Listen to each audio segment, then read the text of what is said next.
Hello everyone! In this video we are going to teach you how to post efficiently on social media.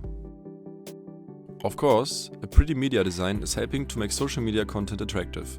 But a pretty media design can't do much without well-organized information. Today we are going to focus on that with a method called AIDA. A stands for attention. This is your headline.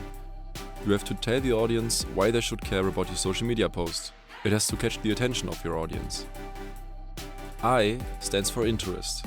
Now that you have got the attention, you should not disappoint your audience. You have to build interest and give them more than the original promise, so they don't think it's just clickbait. And also that the algorithm doesn't categorize it as clickbait. It can happen if too many people click on your content but then leave after the first slide. This is a crucial part. D stands for desire. Make them imagine how it can improve their knowledge and their own way of doing things in their life. There's two ways to do that, either by educating people or by entertaining people. In a nutshell, you have to give value to your content. The last A stands for action. You want them to do something and explain to them how to do it as clear as possible. It can be a suggestion to follow you or someone else, to like your content or to share your content. You can guide your audience step by step if you need to. Let's create an Instagram carousel following those rules. The first slide has to catch the A, attention, like clickbait content. The best way would be to show something surprising, shocking or mysterious. We want them to want to know more. The most simple way is to combine an image and text with a catchy sentence. Now that we have convinced the audience to go to our next Instagram slide, we have to give something else to keep them interested. Most of our stories will work towards this objective. In fact, this is half our carousel.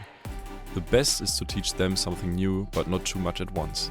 The easiest way is to have one information sentence on every slide. Bit by bit you're teasing the crowd. So when we've done all of that, we have already improved our classic Instagram story. If we want to make people interact with us, like following us for example, we will need to make our content desirable for them later. Simply put, we can give them a useful example of applying something they just learned to their life, or we can make it funny with a joke. And to be sure that people would interact with us, we need to tell the audience how to act. We tell them what action to do. It could be step-by-step instructions on how to register to a newsletter or an automatic feedback tool with emojis. In our example, we put a direct link to our account to make it easier for them to follow us with just one click. And that's it. An effective social media post doesn't even have to be long. Thank you very much for learning with us, and don't hesitate to try this method yourself.